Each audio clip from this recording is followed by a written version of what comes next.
Ya empecé, Deuteronomio 16.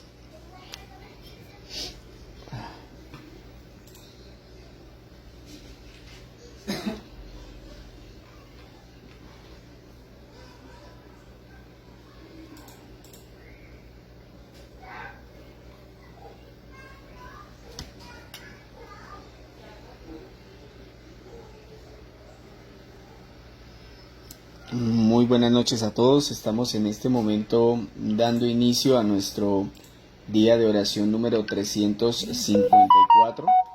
Día de oración 354. Qué gran bendición de parte de nuestro Señor y de nuestro Dios, que nos permite en el día de hoy estar unidos en torno a su presencia, ¿no? Vamos entonces a estar atentos a la palabra del Señor, atentos a lo que Él nos quiere decir. Un saludo muy especial para cada persona que aparta de su tiempo y se nos conecta. Un saludo especial ahí para la hermana Flor, para el hermanito Enrique. Dios los bendiga. Para Angelita, que por ahí la vi también. Dios me los guarde, los llene de fortaleza. Vamos a esperar unos minuticos a que las demás personitas se nos acerquen y ahí ya damos inicio. Recordemos que estamos leyendo la Biblia de corrido para los que escuchan el grupo de oración en otro horario. El capítulo 16 de Deuteronomios en el que nos encontramos hoy. El tema que vamos a trabajar hoy se llama las fiestas del Señor. Muchos de estos temas son temas casi que calcados. Es importante recordarlos porque son temas que anteriormente nosotros ya trabajamos, pero porque básicamente recordemos que, por ejemplo, estos temas son temas que en Éxodo el Señor ya se los había dado al pueblo de Israel. Luego en el libro de Números se los vuelve a repetir, pero ya en la práctica, haciéndolo como tal. Digamos que en Éxodo lo que sucede es que Moisés recibe la ley del Señor y luego en Números se la transmite al pueblo, ¿cierto? Y ahora que estamos en el libro de Deuteronomio, recordemos que esta es la segunda generación de israelitas, porque la primera generación había perecido en el desierto. Entonces esta segunda generación, que eran niños cuando recibieron esa instrucción, están recibiendo nuevamente lo mismo, pero lo que hace Moisés es una especie de resumen, ¿no? Para recordarles tal vez las cosas que a él le parecían más importantes antes de que él muriera. Recordemos que él lleva una lápida a la espalda, al igual que usted y yo, pero la de él está a puntico de caducar ahí donde estamos. Entonces él está preocupado y quiere predicarle al pueblo de Israel y recordarle las cosas que para él son más importantes en la ley. Es básicamente eso. Entonces, para que estemos atentos y podamos entender lo que estamos haciendo. Bien, demos unos 2 minuticos más a ver si nos llegan las demás personitas que vean el anuncio. Recordarles de igual manera el horario de mañana. Es el horario, lo vamos a hacer entonces el grupo de oración por Zoom. Es los grupos pequeños. Obviamente sé que hay personas que asisten al grupo que ya asisten a otros grupos pequeños, está bien. Pero los que no tengan un grupo pequeño pueden escribirme por el interno para darles el link y que puedan asistir con nosotros. El día de mañana se hace a las 8 de la noche por Zoom, para que los que lo escuchan luego sepan qué hacer mañana, porque sé que muchos los días miércoles se quedan de pronto pensando en, digamos, qué pasaría con el grupo de oración, que hoy no lo vi. Bueno, vamos entonces a dar inicio con una oración corta al Señor, pidiéndole que nos bendiga, que nos ayude, que nos guarde, que nos ayude a entender su palabra. Bendito Señor, damos gracias a ti por este día, Señor, donde estamos reunidos delante de ti, Padre, con el propósito de conocerte un poco mejor. Señor, permítenos hacer este grupo de oración para la gloria de tu santo nombre. No permitas, Dios, que nosotros nos desviemos ni a derecha ni a izquierda, Señor, sino más bien, Señor, permite que nosotros seamos fieles a tu palabra. Por favor, ayúdanos, Dios.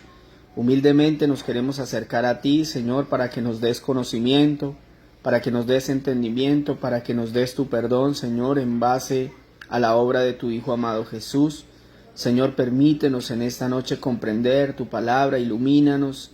Permite que cada uno de las personas que se conectan, Señor, sean conquistadas por tu evangelio, Señor, que aquellos que luego escuchen este grupo o que hoy lo escuchen en vivo y tal vez no te conozcan, Señor, por medio de esta palabra te puedan conocer.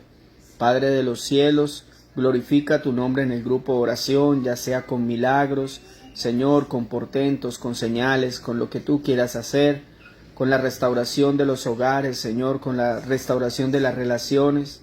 Te pido, Señor, que nos ayudes en esta noche para ver tu santa gloria, Señor. Gracias, Padre, en el bendito nombre de Jesús. Amén y amén.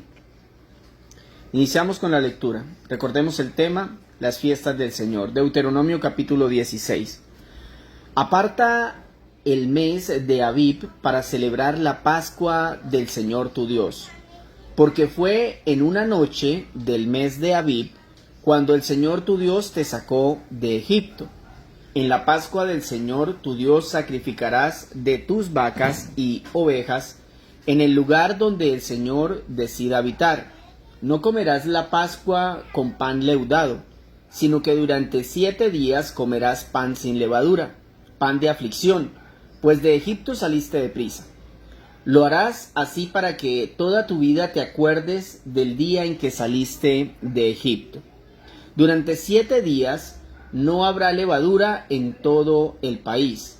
De la carne que sacrifiques al atardecer del primer día, no quedará nada para la mañana siguiente.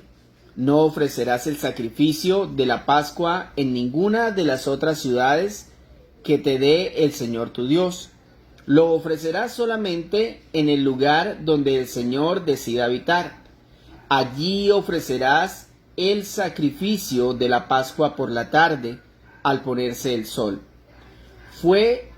Al ponerse el sol, que fue la hora en que saliste de Egipto. Cocerás y comerás el sacrificio de la Pascua en el lugar que el Señor tu Dios haya elegido, y a la mañana siguiente regresarás a tu casa. Durante 6 días comerás pan sin levadura, y al 7º día convocarás una asamblea solemne para el Señor tu Dios. En ese día no trabajarás. Contarás 7 semanas a partir del día en que comience la cosecha del trigo.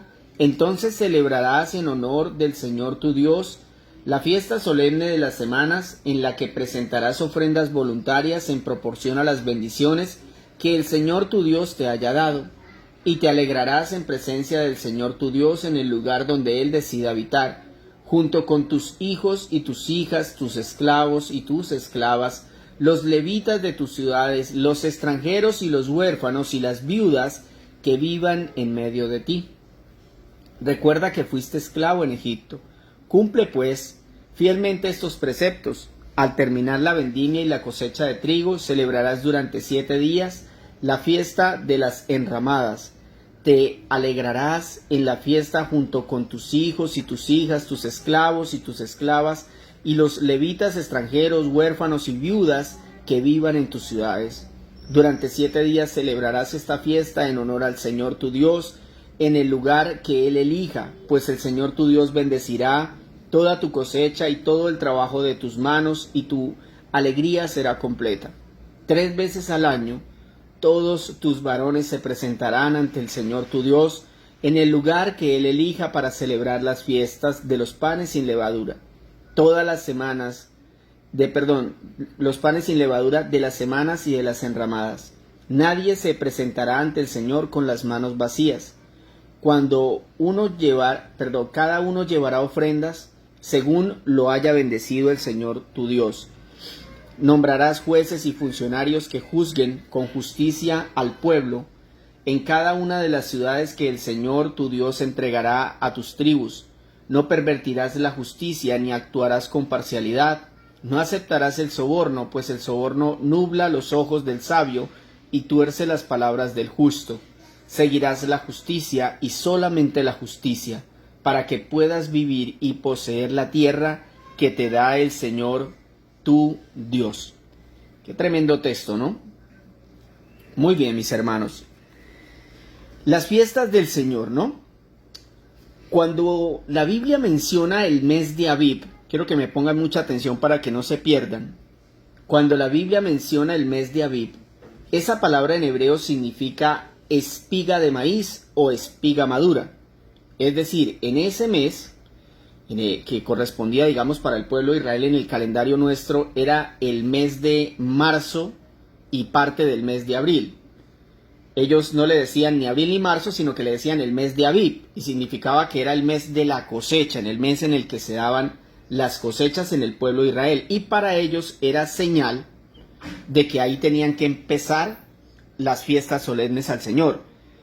Es importante, ¿por qué? Porque ese día también les recordaba al pueblo de Israel el momento en que habían salido de Egipto. O sea, según el texto, vea cómo es importante entender esto. Y lo repito porque algunos apenas están llegando. Entonces, cuando la Biblia nos menciona el mes de Abib, esa palabra en hebreo, Abib, significa espiga de maíz o espiga madura, y correspondía en el calendario nuestro al mes de marzo y parte del mes de abril de nuestro calendario. Y esa fecha básicamente determinaba que la cosecha estaba madura. Es importante porque ese día recordaba al pueblo de Israel que había sido liberado en esas fechas, ellos habían sido liberados de Egipto. Ahora, para nosotros los cristianos ese día podría ser, por ejemplo, el bautizo, o el día que conocimos a Cristo por primera vez, donde reconocimos que éramos esclavos del pecado. Sin embargo, el Nuevo Testamento nos muestra el evento más parecido a la fiesta de la Pascua, que es la que estamos viendo ahí en el texto como tal principalmente.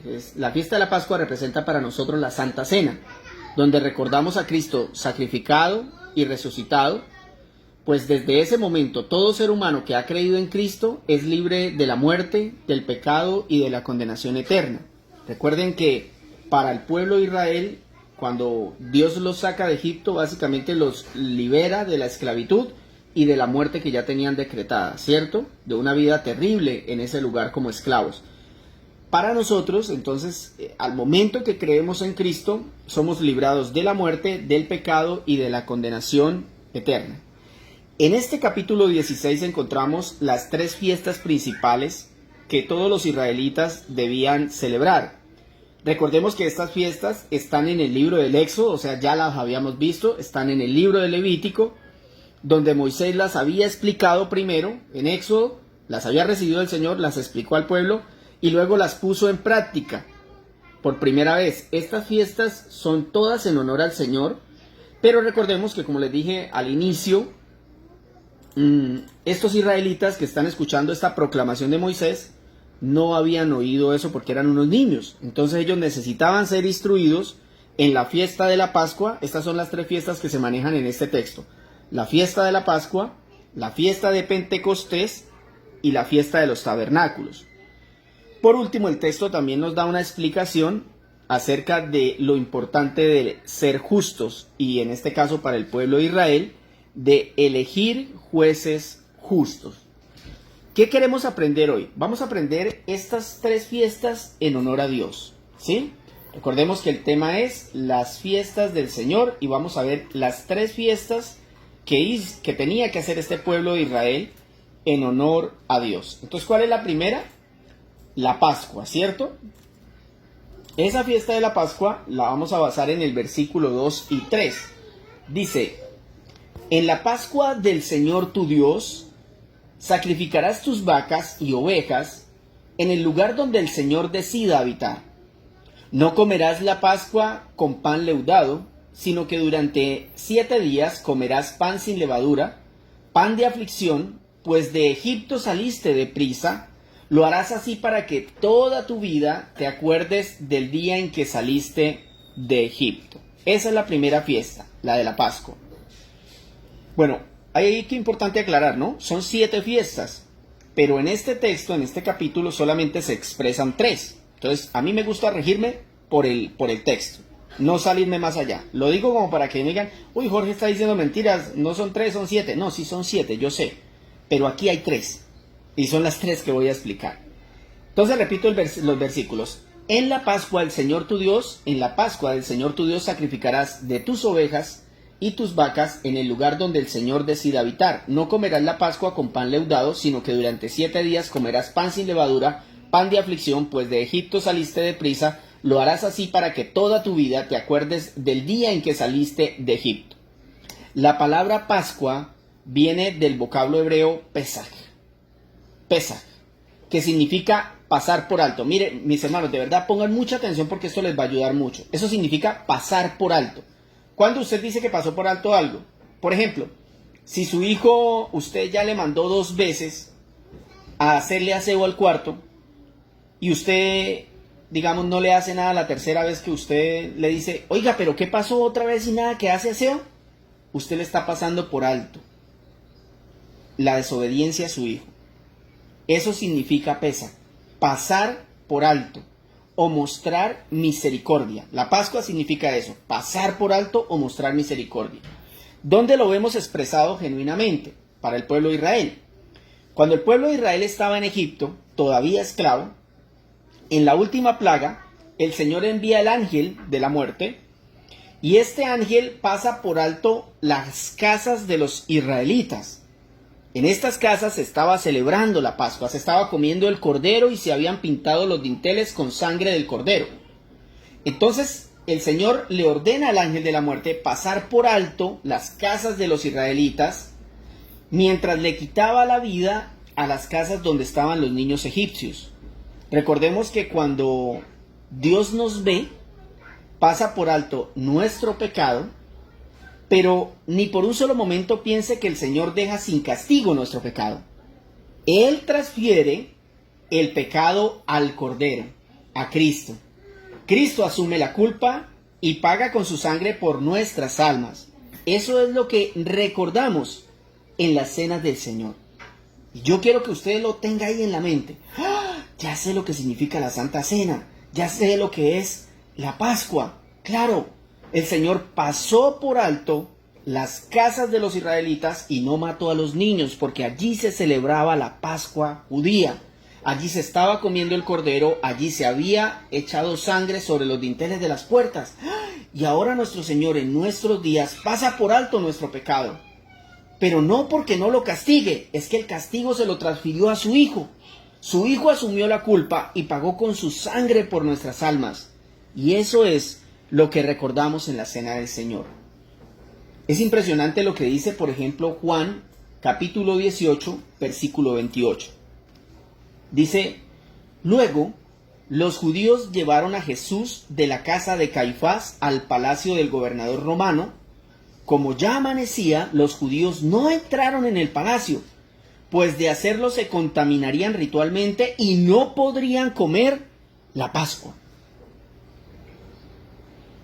¿Qué les trato de decir con esto? Miren, mis hermanos, está hablando de Jesús.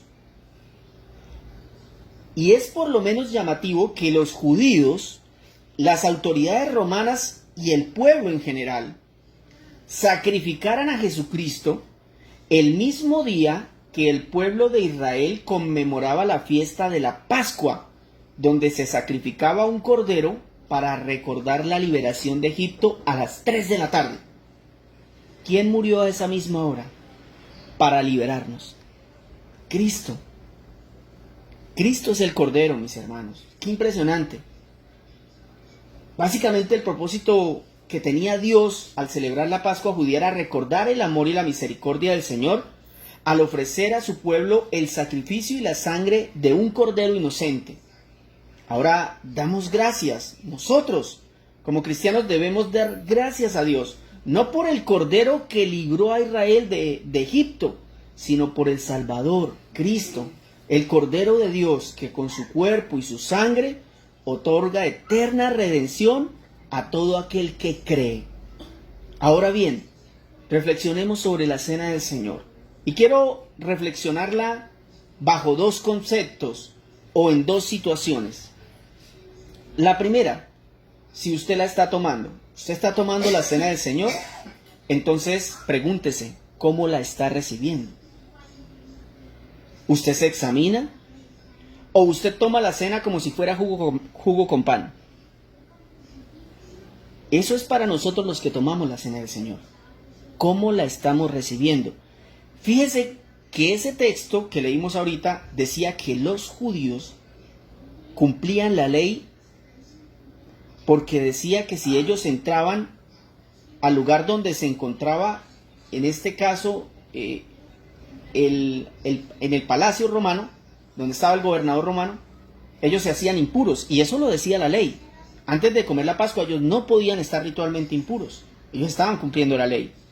Pero el Señor también nos ha dejado a nosotros una ley, y nos ha dicho que cuando vayamos a tomar la cena del Señor, nos examinemos a nosotros mismos, para que no veamos la cena como tomar jugo y pan, sino que entendamos que corresponde al sacrificio del Hijo de Dios, que perdona nuestros pecados y que nos libra de la muerte eterna, que nos libra del castigo eterno en el infierno y que a cambio de eso nos da vida eterna, una vida de gloria delante de Él. Y entendiendo eso, entonces, tal vez, antes de tomar la cena, yo voy a reflexionar cómo la estoy recibiendo. Eso para los que la recibimos. Ahora, para los que no la están tomando, para los que hoy día no pueden tomar la cena, y habrán muchas razones, ¿verdad? Pero pensemos en esas razones. ¿Qué se lo está impidiendo? ¿Qué es lo que hoy le impide tomar la cena del Señor? ¿Es el pecado? ¿Es su falta de compromiso con el Señor? ¿Es su falta de decisión? ¿Será que usted no está dando el fruto necesario y de pronto la persona que tiene que validar su bautizo o la persona que tiene que validar que usted la pueda tomar no ha visto fruto en usted? Es decir, podría ser el pastor o un líder de la iglesia. Tal vez es por su falta de arrepentimiento. Mis hermanos, ahí tenemos que revisarnos los dos grupos.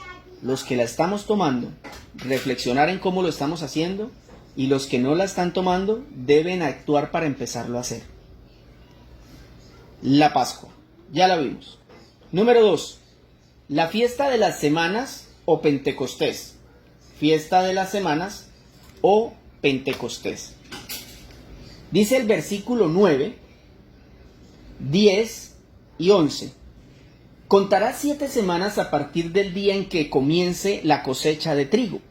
Entonces celebrarás en honor al Señor tu Dios la fiesta solemne de las semanas, en la que presentarás ofrendas voluntarias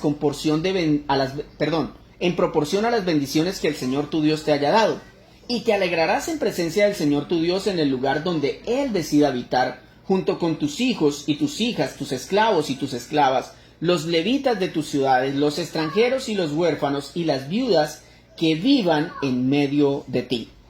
¿Cómo se llama esta fiesta? La fiesta de las semanas, o conocida también como la fiesta de Pentecostés, en hebreo, la fiesta de Shavuot. Shavuot es el nombre de esa fiesta. A ver, mis hermanos, los judíos celebraban esta fiesta. Si ustedes analizaron el texto que dice, contarás 7 semanas. ¿Cuántos son 7 semanas? Son 49 días. Y en el día 50, por eso es Pentecostés, en el día 50 deberían celebrar esta fiesta de las semanas. Entonces, los judíos celebraban el Pentecostés 50 días después de la Pascua del Cordero. Yo quiero que hoy, esto lo expliqué antes, pero ponga mucha atención para que usted se vaya quedando con estos conceptos teológicos que nos van a ayudar a crecer espiritualmente. Yo ya lo había explicado anteriormente. Entonces, ¿de dónde a dónde corrían los 50 días que el Señor está hablándole aquí al pueblo de Israel? Estos días correspondían desde el día en el que se sacrificaba el cordero. En esa fiesta, en la fiesta anterior de la Pascua, hablamos del cordero, ¿cierto? Se sacrificaba un cordero a las 3 de la tarde, ¿cierto? Ese día, desde ese día se contaban 50 días. Desde ese día. Y el día 50 era esta fiesta que les estoy hablando ahora, la fiesta de las semanas, la fiesta de Pentecostés, ¿correcto? ¿Con qué propósito se hacía? Tenía 2 propósitos, la fiesta de las semanas. Para conmemorar el encuentro entre Dios y Moisés en el monte Sinaí y la entrega de la ley al pueblo de Israel. Repito, el primer propósito de la fiesta de las semanas era conmemorar el encuentro entre Dios y Moisés en el monte Sinaí y la entrega de la ley al pueblo de Israel. Eso se celebraba en esa fiesta de las semanas. Y segundo, eran 2 cosas.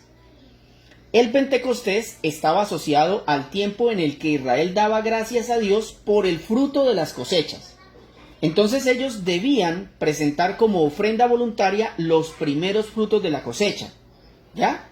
Entonces, ese día se habían cumplido 50 días desde que la cosecha empezaba a dar fruto, porque acuérdense que cuando dice el primer mes de Aviv, significa que es el mes de la cosecha, o sea, la cosecha empezaba a dar fruto.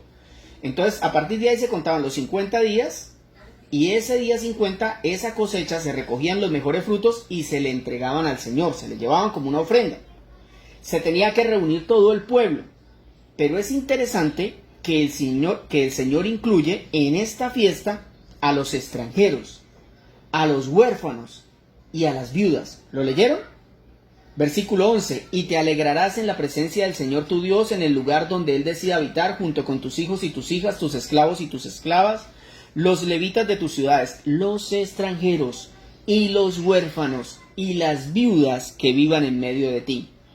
Impresionante, ¿no? Incluía personas de otras poblaciones. Es que el Señor siempre ha tenido el propósito de salvar personas, de unir personas a su pueblo, de otros lugares. Y eso a mí me pareció impresionante. Ahora bien, esto podemos verlo en cómo se refleja el Pentecostés en la vida cristiana. Escuchen bien acá porque esto es clave lo que les voy a explicar. ¿Cómo lo vemos reflejado? Porque ya lo vimos a la luz del pueblo de Israel. ¿Qué es esta fiesta de Pentecostés? Ya vimos qué significaba para el pueblo de Israel. Entonces, así un recorderis rápido. Entonces, conmemoraban el encuentro de Dios con Moisés y la entrega de la ley, ¿cierto?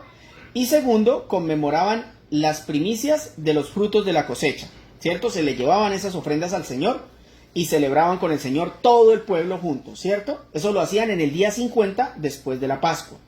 Ahora, ¿cómo nosotros los llevamos esto a nuestra vida? Este Pentecostés en la vida cristiana también sucedió, debo decírselos, porque 50 días después de la muerte y resurrección de nuestro Señor Jesucristo, los apóstoles y los discípulos de Jesús se reunieron en Jerusalén, precisamente el día que se celebraba la fiesta de las semanas o Shavuot judío. Escuchen lo que les estoy diciendo. ¿Esto dónde sucedió? Esto está en Hechos, capítulo 2, versículo 1, y no necesito inventármelo, el texto mismo lo dice. Miren lo que dice. Cuando llegó el día de Pentecostés, estaban todos juntos en el mismo lugar. Todos, así como el Señor se lo ordenaba antes, así. De repente vino del cielo un ruido como el de una violenta ráfaga de viento y llenó toda la casa donde estaban reunidos. Se les aparecieron entonces unas lenguas como de fuego que se repartieron y se pasaron sobre cada uno de ellos. Todos fueron llenos del Espíritu Santo y comenzaron a hablar en diferentes lenguas según el Espíritu les concedía expresarse. Estaban de visita en Jerusalén judíos piadosos procedentes de todas las naciones de la tierra, y al oír aquel bullido se agolparon y quedaron todos pasmados, porque cada uno los escuchaba hablar en su propio idioma. Desconcertados y maravillados decían: ¿no son estos galileos, todos estos que están hablando? ¿Cómo es que cada uno de nosotros los oye hablar en lengua legítima? Partos, medos, elamitas, habitantes de Mesopotamia, de Judea, de Capadocia, el Ponto y de Asia, de Frigia y de Panfilia, de Egipto y de las regiones de Libia cercanas a Cirene, visitantes llegados de Roma, judíos prosélitos, cretenses y árabes, todos por igual los oímos clamar en nuestra propia lengua las maravillas de Dios. ¿Qué estaba pasando aquí en Pentecostés? Ya se los voy a explicar. Entendemos por este texto que en ese día de Pentecostés, Cristo entregó la primera cosecha de cristianos. Así como en el Pentecostés judío se entregaba la cosecha de los alimentos que el Señor había pedido en la ley, en el pacto de la gracia, Cristo entrega la primera cosecha de cristianos al Padre en Pentecostés. Gente de toda lengua, raza y nación estaban recibiendo el Evangelio de Cristo. Si ustedes siguen leyendo Hechos 2, el apóstol Pedro, predica el Evangelio y se convierte en 3,000 personas. Fíjense lo que dice Pedro, al finalizar el capítulo 2 del libro de Hechos, versículo 37. Cuando oyeron esto, todos se sintieron profundamente conmovidos y le dijeron a Pedro y a los apóstoles: hermanos, ¿qué debemos hacer? Pedro contestó: arrepiéntanse y bautícense cada uno de ustedes en el nombre del Señor Jesucristo para perdón de pecados, les contestó Pedro, y recibirán el don del Espíritu Santo. En efecto, la promesa es para ustedes, para sus hijos, y escuchen esto, y para todos los extranjeros, es decir, para todos aquellos a quienes el Señor nuestro Dios quiere llamar. Se convirtieron 3,000, mis hermanos. Es el mismo Pentecostés, solo que ahora se utiliza en el pacto de la gracia. Es después de 50 días de la Pascua, mis hermanos. Si no lo entiende, va a tener que leerlo muchas veces y escuchármelo predicar varias veces, pero es muy hermoso poder entender esto que el Señor hacía, cómo esta Pascua judía era un tipo de luego la cena del Señor, cómo la fiesta de las semanas o de Pentecostés judía era una fiesta de Pentecostés que luego los cristianos celebraríamos ese día en que a las personas viene el Espíritu Santo y transforma sus vidas. Por eso es que solo el Espíritu Santo puede transformar una vida que está llena de pecado, que está inmunda, y nosotros debemos pedirle al Señor que dé ese mismo Espíritu que le dio a Pedro cuando él predicó y 3,000 personas se convirtieron, porque los llamó a hacer una oración de fe. ¿No, cierto? No fue por un milagro, ¿cierto que no? Fue porque les predicó el Evangelio. Los invito a leer Hechos 2 completo cuando lo puedan hacer. Y la última fiesta, fiesta de los tabernáculos o Sukkot. Fiesta de los tabernáculos o Sukkot. Hemos leído dos, ¿no? La fiesta de la Pascua y la fiesta de las semanas o Pentecostés.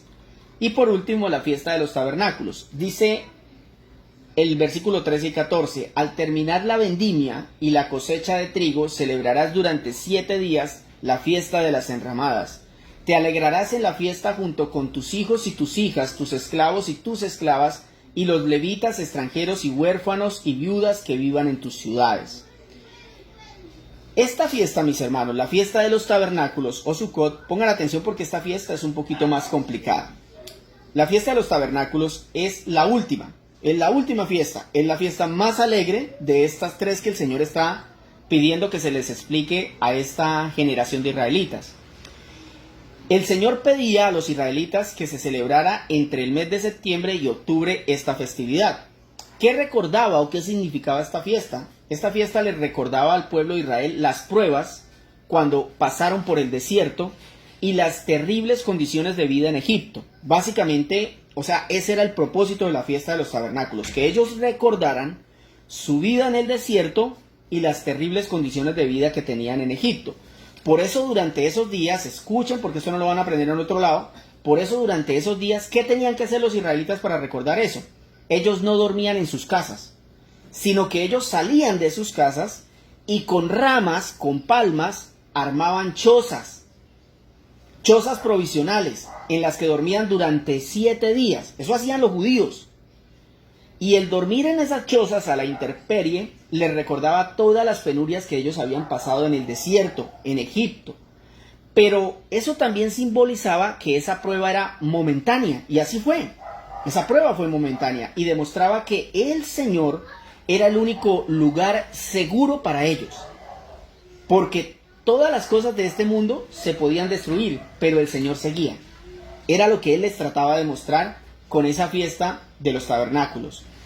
Ahora, leamos lo que el Señor nos dice a nosotros en el Pacto de la Gracia acerca de este tema. Yo creo que con esa explicación está claro para qué eran la fiesta de los tabernáculos. Entonces, era un recordatorio para Israel de todas las penurias que pasaron en el desierto y de las terribles condiciones en Egipto. Como una demostración de eso, entonces ellos salían de sus casas, dormían en la calle, pero armaban chozas de palma y durante 7 días estaban ahí para recordar todo eso que habían vivido. Sin embargo, también tenía el propósito de recordar que a pesar de que habían dormido en esas chozas sin ninguna defensa, el Señor los había protegido, los había guardado, porque Él era su refugio. Porque Él era el que los sostenía, ¿correcto? Entonces ahí yo creo que lo entendemos un poco mejor. Es importante decirles, mis hermanos, que en el Pacto de la Gracia nosotros no estamos llamados a hacer ese ritual judío, ni a construir chozas, ni a levantar palmas de palma como lo hacen los católicos, ¿cierto? La Biblia revela lo siguiente, pongan aquí mucha atención. La Biblia revela que nuestro cuerpo es esa choza. Es ese tabernáculo, esa casa que se destruye con facilidad. Esa casa, esa choza construida con palmas es nuestro cuerpo, que está expuesta a las inclemencias de este mundo, un mundo que está lleno de pecado y que está gobernado por Satanás. Por eso es que Pablo dice en Romanos 7, versículo 24, y ahí se los publico: miserable de mí, ¿quién me librará de este cuerpo de muerte? Imagínense lo que dice el apóstol Pablo. Miserable de mí, ¿quién me librará de esta choza de muerte? Esta carne que me lleva a pecar, que está inclinada hacia la maldad, Pablo le está diciendo: miserable de mí, ¿quién me librará de este cuerpo de muerte? Y el Señor le contesta en 2 de Corintios, él mismo la escribe, versículo 5. Miren lo que le contesta el Señor por medio del Espíritu Santo. De hecho sabemos que si esta tienda de campaña en que vivimos se deshace, o sea, esta choza, este cuerpo, tenemos de Dios un edificio, una casa eterna en el cielo, no construida por manos humanos. Mientras tanto suspiramos anhelando ser revestidos de nuestra morada celestial. No es que el Señor se fue a prepararnos una casa ya de 3 pisos, no. Se fue a prepararnos un cuerpo celestial, un cuerpo glorificado. Porque este cuerpo miserable va a seguir pecando hasta el día que esté tapado con tierra y esté allá en una bolsa negra. Va a seguir pecando hasta que muera. Y lo único que nos va a librar de ese pecado es que el Señor nos dé un cuerpo nuevo glorificado. Por eso 2 Corintios dice, te repito, de hecho sabemos que si esta tienda de campaña en que vivimos se deshace, o sea, este cuerpo, tenemos de Dios un edificio, una casa eterna en el cielo, no construida por manos humanas. Mientras tanto suspiramos anhelando ser revestidos de nuestra morada celestial. Si usted sigue leyendo el texto, habla de que ya no estaremos desnudos, como Adán, que se dio cuenta que estaba desnudo, sino que ya tendremos un cuerpo glorificado. En conclusión, mis hermanos, aunque sufrimos con nuestro cuerpo, porque a veces nos doblega y caemos en pecado, el Señor promete que Él dará un cuerpo glorificado a nuestras almas, uno que ya no caerá en pecado, uno que no sufrirá la muerte, uno que vivirá eternamente para glorificar a Cristo. Oremos al Señor. Bendito Señor, nuestro Dios y nuestro gran Salvador, te agradecemos en esta noche, Señor, por tu palabra, Padre. Muchas gracias por permitirnos reunirnos nuevamente, Señor. Gracias por lo que este texto de Deuteronomio nos ha enseñado hoy, Señor. Una y otra vez, Señor, estamos replicando lo que tú nos pides, Señor. Te pido que nos des mayor entendimiento, Padre, acerca de las fiestas que tú celebrabas para el pueblo de Israel y que tenían un propósito para nuestras vidas, Señor. En este caso, Señor, podemos ver muy claramente que la fiesta de la Pascua es un tipo, Señor, de la cena del Señor que nosotros ahora tomamos. Dios de los cielos, permite que nosotros reflexionemos, tanto los que ya la tomamos en la manera como lo estamos haciendo, Señor, como en aquellas personas que aún no toman la cena, que se revisen el por qué no lo hacen y que quiten las excusas para que empiecen a hacerlo. También, Señor, nos deja ver la fiesta de Pentecostés. Esta fiesta, Señor, que se celebraba 50 días después de la fiesta de la Pascua, Señor, en la cual tú celebrabas en el pueblo de Israel el hecho de que un día te habías encontrado con Moisés para entregarle la ley, Señor Dios de los cielos, y para que el pueblo también entregara las primicias de la cosecha, Señor.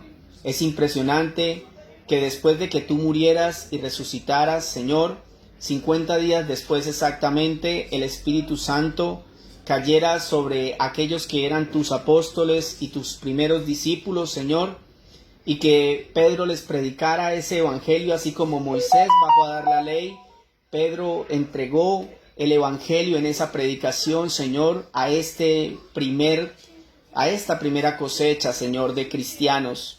Esta primera cosecha que luego se expandió por toda la tierra de aquel tiempo, Señor, y predicaron tu evangelio a diestra y a siniestra, Señor. Muchas gracias por mostrarnos el poder que tiene tu Espíritu Santo cuando nosotros estamos entregados a ti, Señor. Te pedimos que ese mismo poder nos sea dado, Señor. Te pedimos que nos des el poder del Espíritu Santo para predicar tu evangelio. No queremos poder para beneficio propio ni para beneficios económicos, Señor.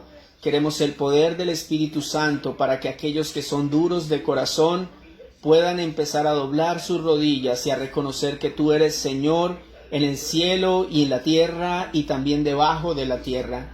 Padre amado, también entendimos hoy la fiesta de los tabernáculos o Sukkot, Señor.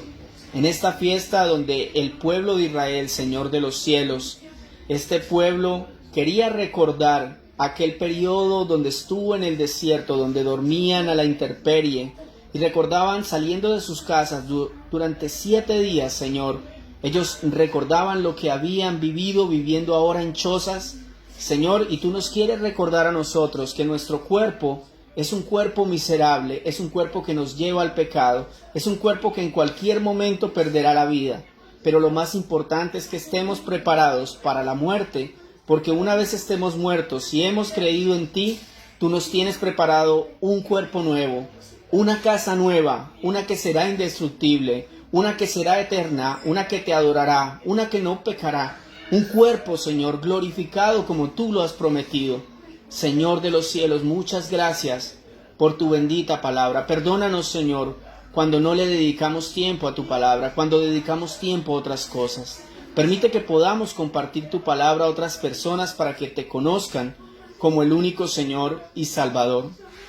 Señor, en esta hora, yo te pido, Señor, para que tú obres maravillosamente en la vida de la hija de la hermana Damaris. Señor, sabemos que su bebé se encuentra tal vez en una situación crítica, Señor, no sabemos su situación, es una situación muy extraña, Señor, pero tú sí la conoces.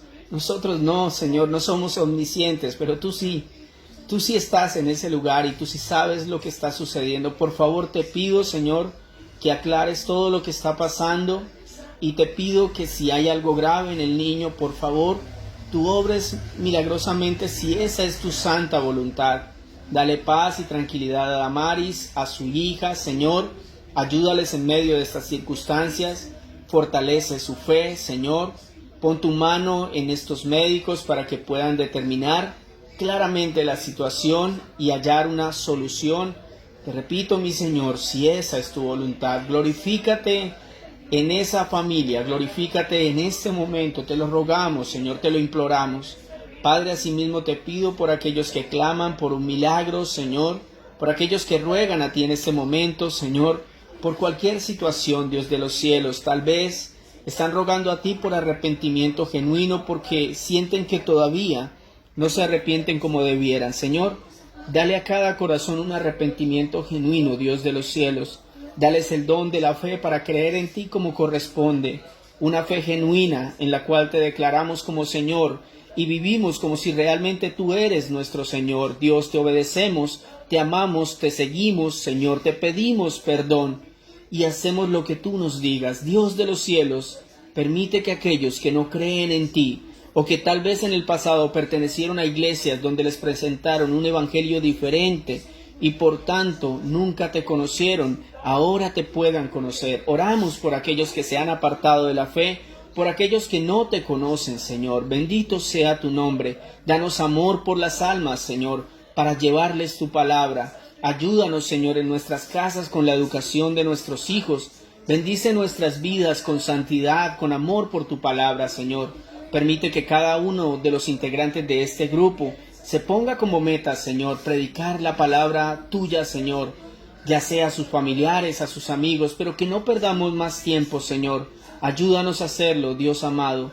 Te damos las gracias en esta preciosa noche. Te pedimos que nos guardes, que nos bendigas, que ayudes a aquellos que buscan un trabajo, a aquellos que se están recuperando desde sus casas, a aquellos, Señor, que viven situaciones límite. Bendícelos y ayúdales a tomar las mejores decisiones. Esto, Señor, te lo pedimos en el precioso nombre de Jesús. Amén y amén. Que Dios les bendiga muchísimo y hasta mañana, mis hermanos. Que estén muy bien.